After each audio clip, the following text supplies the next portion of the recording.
Bien-aimés en Jésus-Christ, salut et bienvenue à WIFNU, notre communauté qui lit la Bible ensemble pour connaître les promesses qu'on a en Jésus-Christ, notre Seigneur, notre Sauveur et notre espérance.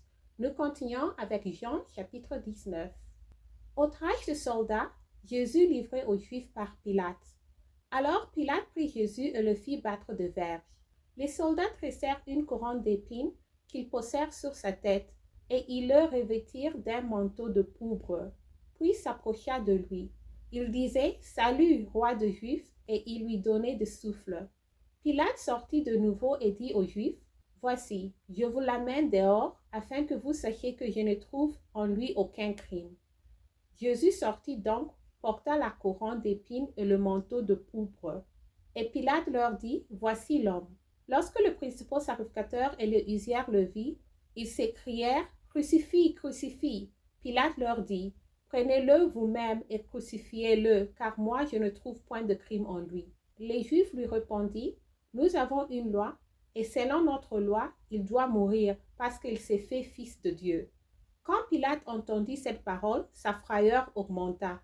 Il rentra dans le prétoire et il dit à Jésus « D'où es-tu » Mais Jésus ne lui donna point de réponse. Pilate lui dit « Et c'est à moi que tu ne parles pas.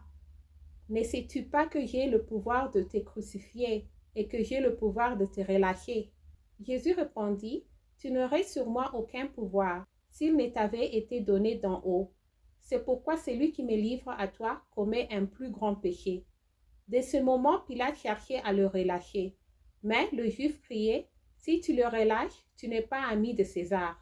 Quiconque se fait roi se déclare contre César. » Pilate ayant entendu ces paroles amena Jésus dehors, et il s'assit sur le tribunal, au lieu appelé le pavé, et en hébreu Gabata. C'était la préparation de la Pâque et environ la 6e heure.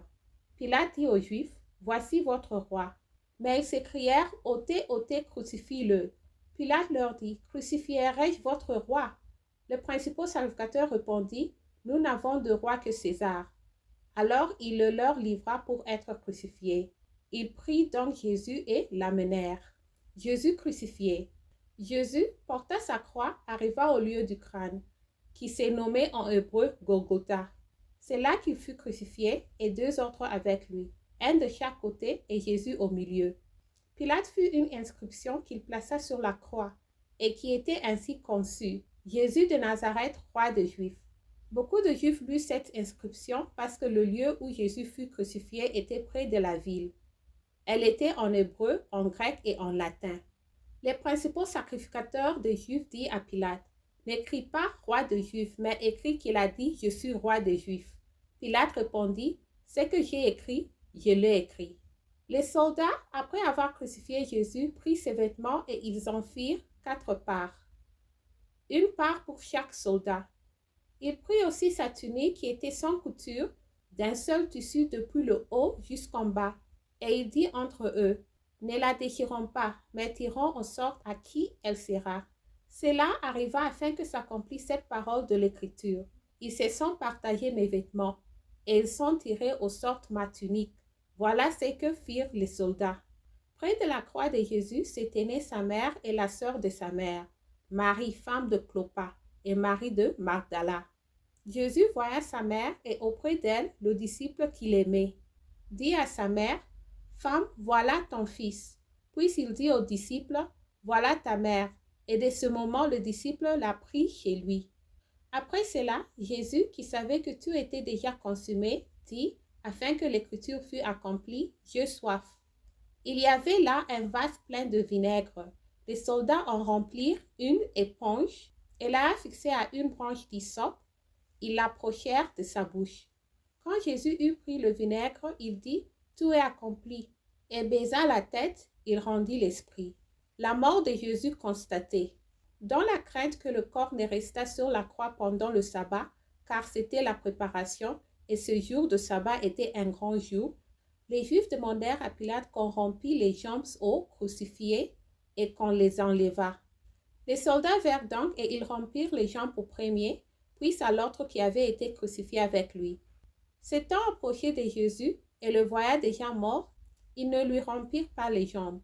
Mais un des soldats lui perça le côté avec une lance, Et aussitôt, il sortit du sang et de l'eau.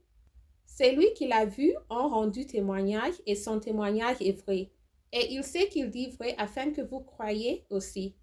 Ces choses sont arrivées afin que l'écriture fût accomplie. Aucun de ces os ne sera brisé. Et ailleurs, l'écriture dit encore, ils verront celui qu'ils ont percé, mis au sépulcre.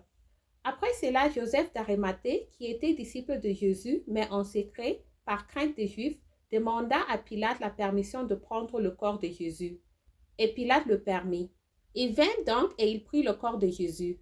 Nicodème, qui auparavant était allé de nuit vers Jésus, vint aussi apporter un mélange d'environ 100 livres de myrrhe et d'aloe.